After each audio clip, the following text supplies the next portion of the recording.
They are key. We slip over to the court to talk about some screens heading into Game 3.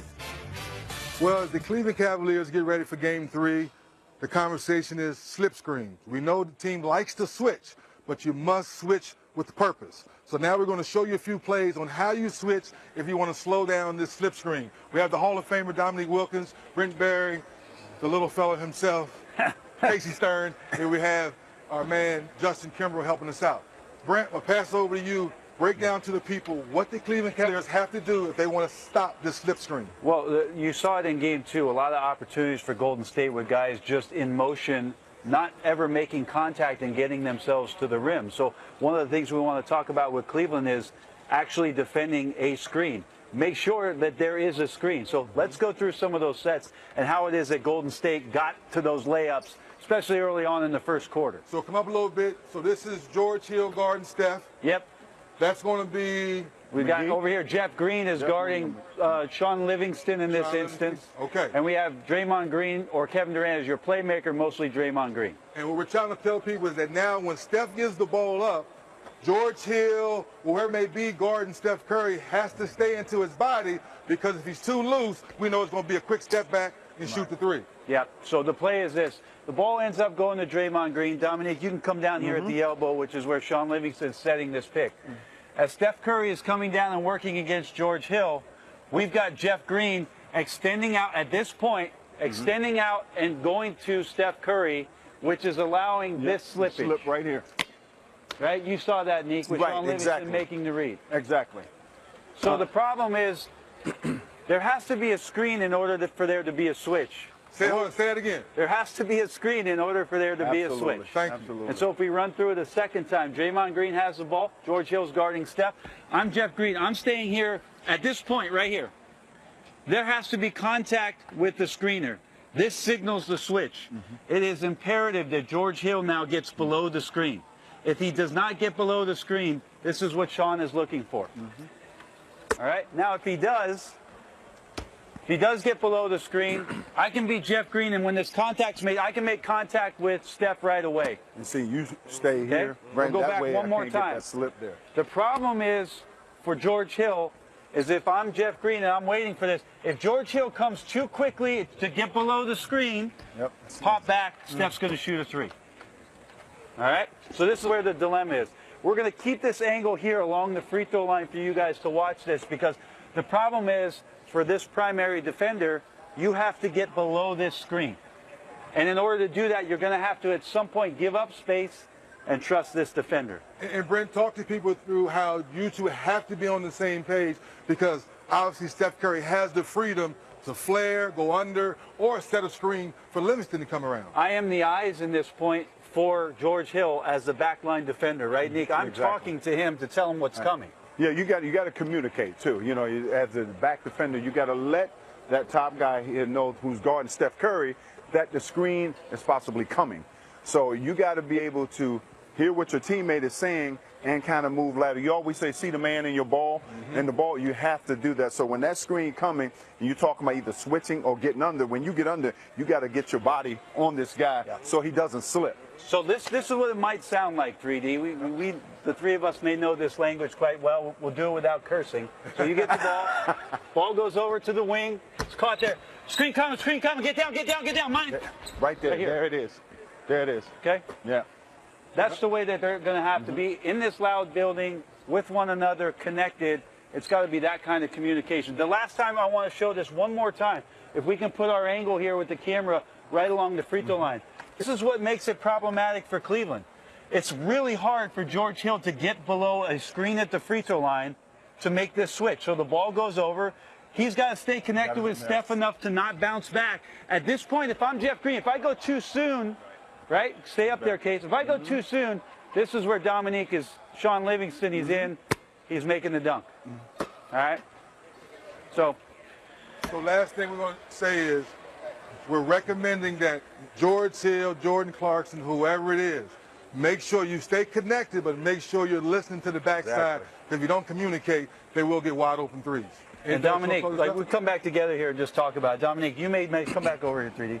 You made mention about possibly for them too is let's not maybe switch or give up the switch so early. Okay, on this flare action or any other side pick and roll action, why don't we fight through a couple times and see if we can stay with our men and stay at home? Well, absolutely. I think early on you have to try to fight through. Now, if the fight through doesn't work, now you either trap it, you send that bottom guy a little early on the slip. That way, if you're going to trap Steph Curry out top, at least you're having someone rotating over. You got to give up something in the corners. You're going to give up a shot to, maybe Klay Thompson or one of the other, Draymond Green. I would have him take most of those shots. I would really send his man to pick up that bottom guy who's rolling to the basket, because now, you don't have Klay Thompson, you don't have Steph Curry taking that shot, so you live with Draymond making those shots. Dominique, as the Cavs get ready for Game 3, as we wrap this up, can LeBron James play any better with a must-win Game 3? I would have said he couldn't have played that second game. I mean, what he's doing is nothing short of remarkable. Right. Of what he's doing. What has to happen now that the supporting cast got to really step their game up? It's all or nothing right now. And this third game is the biggest game of this series right now. Well, he said something very key. The role players for the Cavaliers all playoff long have played good in the queue. How will they guard slip screens tonight for Game 3? All right, 3D, you'd still be playing if I was defending you. In the meantime, let's talk about the Cavs side. What can be done? What do you do? How do you look at the Cleveland side of it about how to kind of somehow counteract what's going on here? First thing is you have to get off to a fast start like you've shown us throughout the playoffs. Get a good possession, make your first shot. And Larry Drew, assistant coach, said, when we make shots early in the ball game, we defend better. So hopefully somehow you make shots early, you get the cue loud, and you ride that wave. I really think it's interesting about how it is that Ty Lue may decide to. By the way, I was yelling a lot during that. I apologize. I got fired up. Dominique was out. Dominique Wilkins was on the. Dude, are you kidding me? I wanted him to dunk when you said Livingston dunk. That was crazy. I was hoping he was going to do it. Can Ty Lue trust enough? And we haven't seen it consistently all year long with Cleveland's defense. Let's be perfectly frank about that. But can you pick segments of the game to mix up your defensive calls? We'll start off the game no switch. We'll play 4 minutes switching. We might trap Steph Curry in the second quarter on all pick and rolls, and just keep giving them different looks so that you feel like we have dictated how we're going to play in this game, and we'll take the results of that, whether we win or we lose. But we are the ones that are trying to force our will defensively against Golden State to slow them down, because 57% shooting in Game 2, that's not gonna cut it in Game 3, even in your building. You got to cut that down to around 40%. Maybe you can vary up your defense. Well, I'll tell you what, there's no defense for some of the shots that Steph was making in game number 2. Will he do it again in Game 3? Chats with our own DA as we continue here on Game Time. Thank you very much. You've been in this spot before. You've been in this place before, in this spot before. You know what they're going to come with in Game 3. And you know what you have to do to get a good result. But you have to execute that. And you guys have had some loose games in the playoffs. How do you combat that?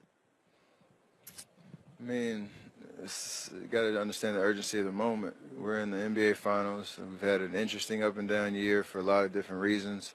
I think there's an expectation that we should be great every night, and that's what we want to be.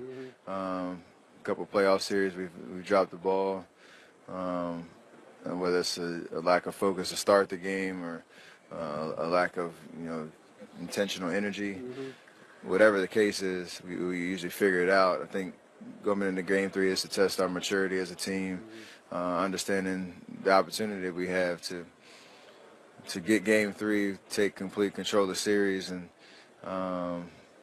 do it in our way. I think we like you said, we've been in this situation before, and hopefully we can figure it out. You guys look more like yourselves than you had maybe since the New Orleans series, and I know the opponent is part of that too, because Houston was built to kind of compete with you in that regard. But what was the sense of relief knowing that you were back in gear, kind of as an offensive unit and defensive unit? It's confidence, and like you said, nothing about winning a championship is easy. No matter kind of what is said about our team going into the year or whatnot, we understand having been on the stage for 4 straight years now, that it's so tough. It's hard. There's amazing, talented players on the other side of the court who want to get in your way, and so sometimes it won't be pretty, sometimes it is, but at the end of the day, it's all about just getting wins and grinding it out and doing it on both ends of the floor at a level that we expect to do it. And first 2 games of this series, we've been good. I wonder if you, at this level, when you're trying to win this thing, pay attention to other things. And one example is Alexander Ovechkin's 1 win away from finally winning, and he's been grinding for 13 years, and he's considered, I think, one of the greatest players in hockey. And if you remember and recall back to 15, just how difficult that last game was and how much it meant to kind of finally get over the hump. I remember like it was yesterday. I don't think I've ever felt, I would call it nerves. I've never felt nerves like that for 12 minutes in the fourth quarter. And that one quarter felt like it took a week to finish because you could see the light at the end of the tunnel. Yeah. But you had to just grind through it. Yeah. And I can't imagine 13 years in, having been to, I guess, their conference finals a couple times, and this is first time in the Stanley Cup, to be 1 win away, the emotions he's going through. But if they were to get it done, I'm sure he'll say it's no better feeling than skating his way to a trophy. So that's pretty fun. Well, there's been no skating, a lot of shooting for Steph from three-point land. He's been so good. I'm curious for you guys, how have you seen 3D, his rehab from the injury recovery, progress from when he first came on the floor back in that Pelicans series to now what you've seen in the first couple of years? I think he would say 100% for this point in the season, to your question. But Brent, it's going to sound crazy. I'm not, believe it or not, guys, I'm not excited about the three-point shooting. I'm excited. Wait, what now? This is going to sound crazy. It's the rebounding and the toughness, knowing that he's being pointed out every defensive possession. And he's getting down, not asking for double teams, chesting up to LeBron, chesting up to Kevin Love, taking on the responsibility. Yes, I know he can do that. Ooh, I know he can do that. Game 7, he's 1 rebound from a triple-double. He's had 8 rebounds, I guess game 1, 7 rebounds in game 2. So Brent, his toughness at this point in the season, coming off the injury, to your point, it lets me know that the leg is strong enough to get in there and get those big rebounds and take on a responsibility that knowing they're coming after him. Yeah, I think that's a great point. Maybe the completeness of Steph Curry's game is something that we should take a little bit more of a closer look at, because we're so in awe of the shot-making ability, and that always draws the highlights. But there's so many other subtle things that are going on. And you saw the impact during the regular season when it is that Steph Curry isn't playing. This team was built around what it is that Steph Curry is about, not only in terms of his play, but in terms of his approach, in terms of his character, in terms of his personality. So for Steve Kerr to time this out, and trust me, they talked about a game plan as to how to get back Steph Curry for this moment, for this time, and making sure that he was confident, not only physically but mentally, for this challenge. He's done a remarkable job. He's been amazing in the first 2 games. Maybe not the best player in the series, but certainly the best player for the Warriors in the first 2 games thus far. All right, we've got much more to come here on Game Time. When we roll back, we can call this segment Interviews Only, because it's 3D and Kevin Love one-on-one when we return. When you get deep into the playoffs, you ask yourself, how bad do you want it? You're down 0-2 and you're coming home. How do you get you guys playing the right way to get a big win in Game 3? Well, we've been in this position before, so that's it. We just have to stick to our game plan. We know that they're very tough at home, but so are we. We come back here to the Q. We know that we're going to have the crowd on our side, so we got to come out, be physical, set the tone early, and let the chips fall where they may. All right, your conversation with Kevin Love, which we'll see in its entirety, don't worry, 3D, tomorrow on Game Time pregame. Yes. What did you gather? Give us a tease overall in your conversation with Kevin. Well, leadership. I think we've talked about the JR plays so much, and I said, Kevin, what do you say to your teammate, George Hill and JR, to get them ready because you need them? He says, real simple. You have to move on, forget about it. And he also said that along with him and LeBron James, they have to play well to set the table so the role players can play better. You know, I wonder if there's, Kevin's been great in the series so far. He's struggled a little bit from the three-point line, 4 of 16. It's attention to detail for Golden State to not let him get going there. But he's been grinding. You know, he's been grinding to get in there, to try to be physical, to bang around. We've seen him in that corner action. He's trying to free up Kyle Korver to get him a few more shots, and is just ready to step into these moments. It just feels like for LeBron and Kevin Love, it's just you got to get one more. George Hill was close in the last game. We mentioned the foul trouble he had because of the switching, that he got the fourth foul late. But I just think LeBron James and Kevin Love at this point, like just give me a 10% more, and we'll have a chance to get one of these games and get this series going. His third quarter in Game 2, a big reason why the Cavs looked like for a while that they had a chance. Game 1, for a long time, they had a chance, and then that whole thing happened. You remember this. So many memes, so many conversations. Let's have another. We come back. Don't move. Smith running away from Game 1. So many memes, so many questions. But how about asking the man himself? Here's JR with DA with some perspective. After last year, a lot of people know the story, but when my daughter was born premature, 4.5, 5 months early, basketball took a back seat for pretty much the first time in my life. So I got so much other stuff as far as kids and family to worry about other than just messing up one play. So many people have been reaching out to me, and I'm sitting there looking like, did somebody pass away or something? Like, don't get me wrong, I want to win, and I want to win in the worst way, but at the end of the day, it's basketball. Do you look at any of the memes, any of the stuff on Twitter? You look at any of the memes that have been going out there? Yeah, it's hard not to see them.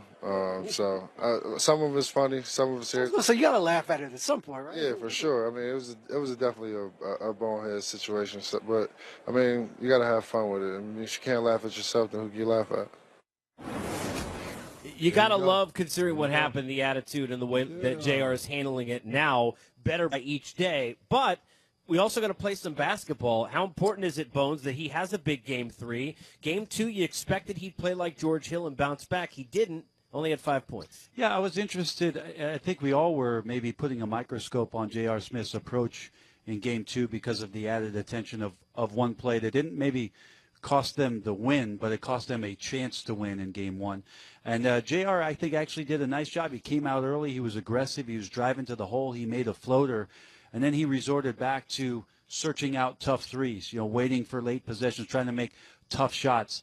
If he could get back to how it is he played in the opening quarter and a half, 3D, in terms of just being aggressive, trying to make plays that way, even if there's mistakes, that still helps the Cavaliers. Otherwise, it becomes decision time for Ty Lue in terms of changing up the roster. But I thought he responded well in Game 2. And it wasn't a great game, but just in terms of the first half. Welcome back to the desk. Welcome back to the desk. Oh, thank you. You thought I was talking about you. Well, you know. We've got more. That's a common theme with you, isn't it?